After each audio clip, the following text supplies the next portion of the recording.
Hi there, we're going to look at Pride and Joy, the blues shuffle, and the B.B. King blues box technique as well. And then I'm also going to play through the two songs we're doing with the little kids at the end of term concert. If you're interested, that was the Ants Go Marching and Clap Your Hands and Play, Play, Play. So I'm going to talk through a few of those, and I'll try and put some timestamps on the video in case you don't want to watch the whole thing. First of all, I want to talk about the blues shuffle rhythm that we're using for Pride and Joy. Lots of blues artists have used it, B.B. King, but in this case, Stevie Ray Vaughan. So blues shuffle refers to the fact that instead of playing 1 and 2 and 3 and 4 and, we're playing kind of a triplet pattern. You can also look at this as a swung pattern. I've talked about swung eighth notes before, but triplets are a cool thing. They're basically fitting 3 notes where you would normally fit 2. So in this case, we're putting 3 eighth notes in. So instead of going 1 and 2 and 3 and 4 and, we're going 1 and a 2 and a 3 and a 4 and a, or triplet, triplet, triplet, triplet, whatever count you like to use. So you could actually, in a second I'll grab my ukulele and I'll show you how to play the triplets.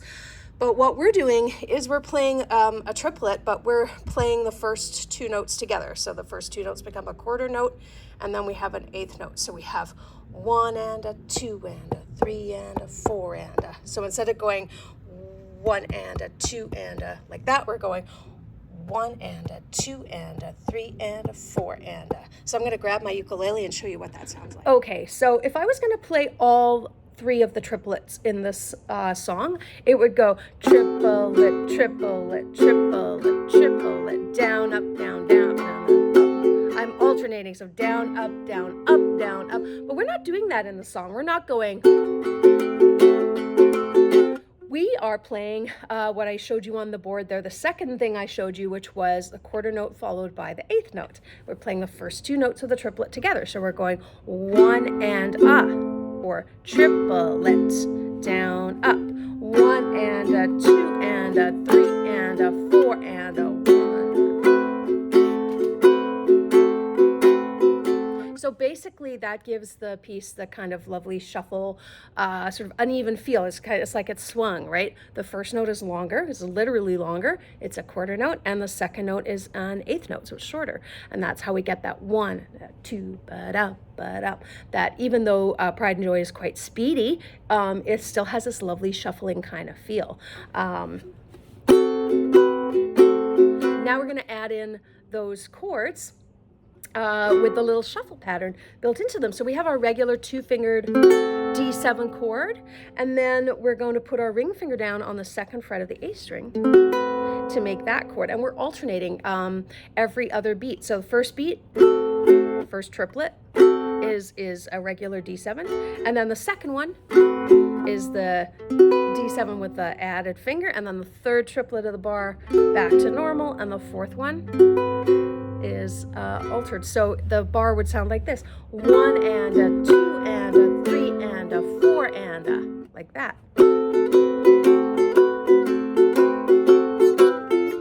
Then we have the same thing for G7. We play a regular G7 shape, and then we can add our little finger on the 4th fret of the A string to give it that little extra. And the same thing, we alternate: 1 and a 2 and a 3 and a 4 and a 1 and a 2 and a 3 and a 4 and a, like that. And then the same thing with A7, our lovely 1-finger chord, and then we add the 2nd fret of the E string. 1 and a 2 and a 3 and a 4 and a 1 and a 2 and a 3 and a 4 and a, like that. So that's how you play those chords if you want to add a little ornamentation. Now, as I was saying in class, there's no need to. You can just play the chords regularly and not add those ornamentations, but I think everyone's capable of doing that. So I'm going to just play and sing a couple of verses of the song.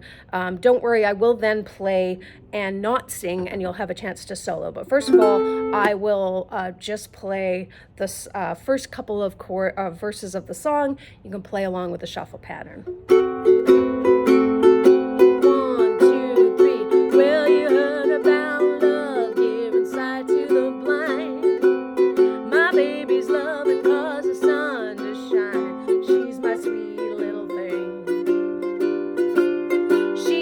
Pride.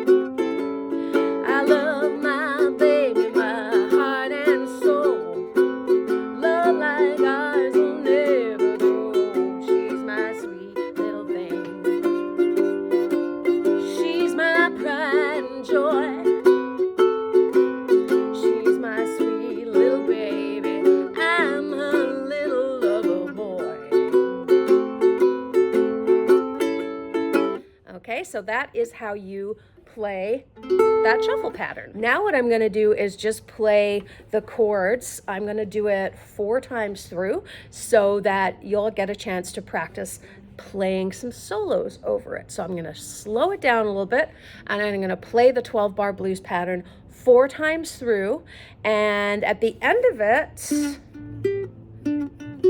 I'm also going to play the little riff that I was just playing there, so you know it's the ending and you can also play along. Okay, so before I play, because my camera is angled quite high, so I don't know that you'll be able to see my ukulele super close. So here's the riff that we're finishing the song with. Goes 1 and a 2 and a 3 and a 4 and a 1, ba da ba. 1 and a 2 and a 3 and a 4 and a ba ba da ba. Right? And if you get to the end and you're feeling saucy, you can do a little slide down from the 5th fret of the A string. So we're going the note D, which is 2nd fret of the C string. We're doing 2 of those. And then an F sharp, 2nd fret of the E string. Then 3rd fret of the E string, that's our G. 4th fret of the E string, that's our G sharp. Then an open A, and then C, C sharp, and then there. So, oops. Okay, so I'm going to play through Pride and Joy. I'm going to do it 4 times, like I said, and then I'll finish up with that little riff. Okay, 1, 2, 3, 4.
So hopefully, in a second, I'm going to talk about the B.B. King Blues Box pattern and a little bit about soloing, and then you can use that little instrumental that I just did to practice your soloing. Okay, now I'm going to talk about the B.B. King Blues Box. That's the page that I typed out that looks like this. Please remember that I made a mistake, and right here at the end, we should not be up on the A string. We should be on frets 5 and 7 of the E string. So my apologies for that. In case because I know we went over this in, I think, the first class, maybe not this, I don't think we did it in the second class.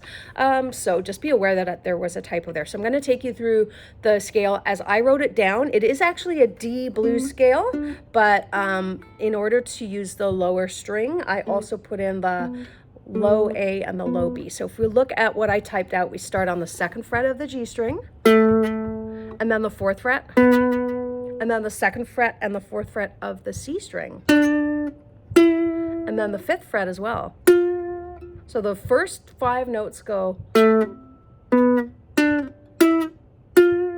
Then we go up to our E string. We go fret 5 and fret 7.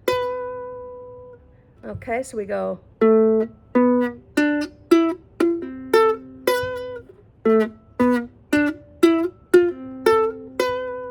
And then if we want to keep going and use our A string as well, we'd go.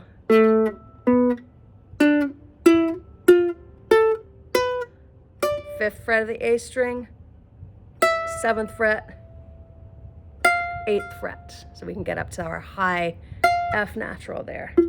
So again, I'll play through that really slowly.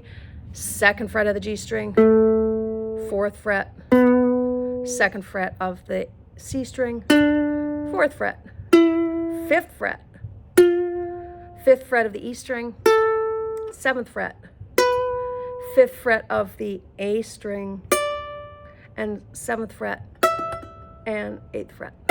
So those last couple notes weren't on my piece of paper that I gave you. So it's basically a pattern. That's why it's called the blues box, because it stays within a fairly small range of frets, and it's also transferable to other keys. But for now, we're doing it in the key of D. So it's a D blues scale. Just added some extra notes on the bottom there. The nice thing about that is that you can pick as few or as many notes as you want to and noodle around with them, and it's going to sound great. So I'm going to go, for now, I'm just going to play the first 3 notes, which is my G string, and then the first time I play my C string. So G string fret 2, G string fret 4, and then C string fret 2.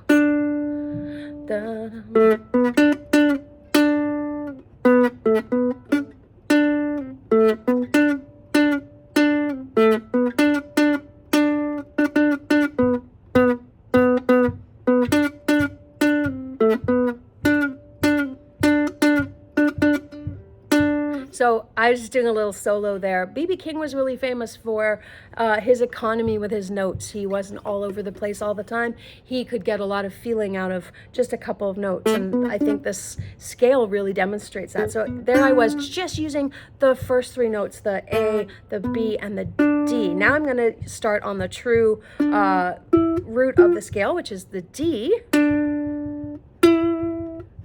and just use the 3 notes that are on my C string. So 2nd fret, 4th fret, 5th fret, and here we go.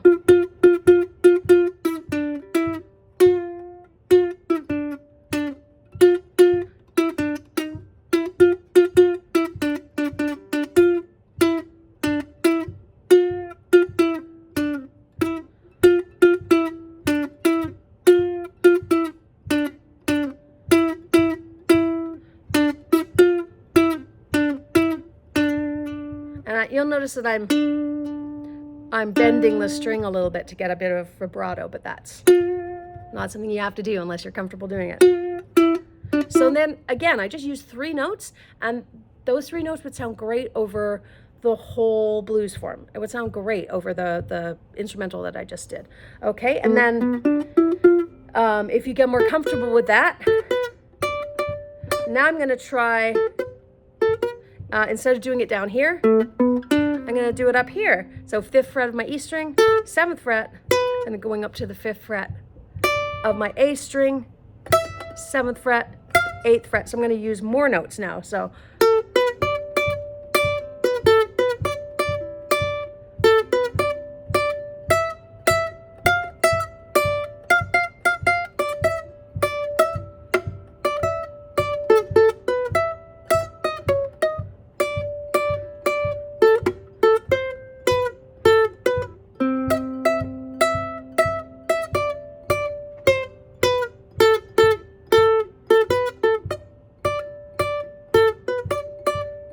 now I'm using, I made a couple mistakes there, but the nice thing is that sometimes if you add some extra little frets in there by mistake, it's not going to sound too bad. So I was just showing you some different selections of notes in that scale that you can use.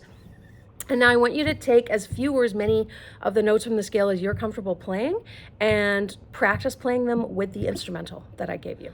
Okay, a really quick look at one of our two kids' songs, The Ants Go Marching. It's in D minor. We have a D minor chord. We have an F chord, a C chord, and an A7 chord. And obviously, I'm just putting my fingers like this to show you what the chords look like. Please keep your fingers close to the fretboard. And we're just going to do down strums, nothing fancy.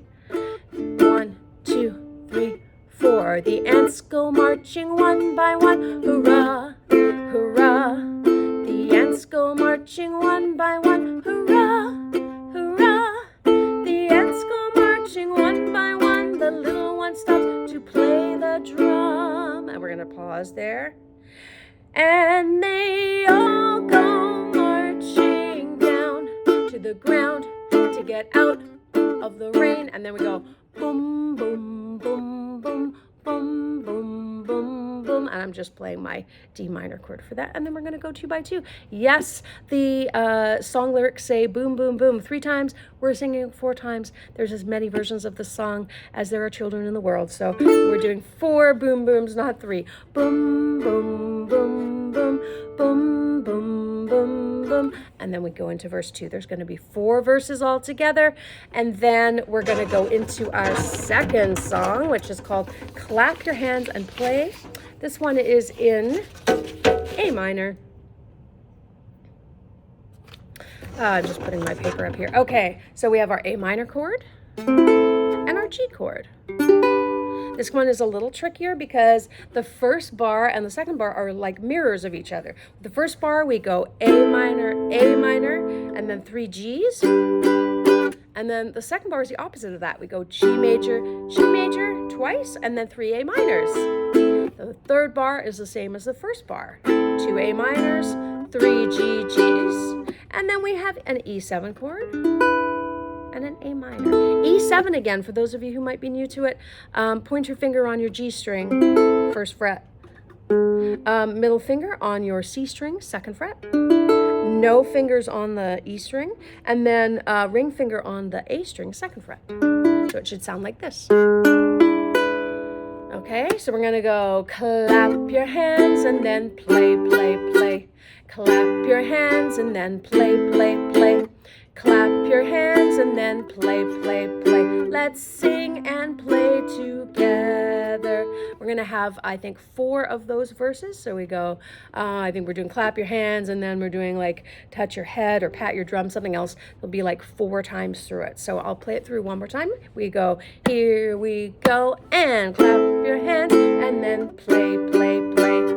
Clap your hands, and then play, play, play. Clap your hands, and then play, play, play. Let's sing and play together. So with the last bar, we have 2 E7s and 2 A minors, like that. So I'll just play it once through without the words. Here we go, and...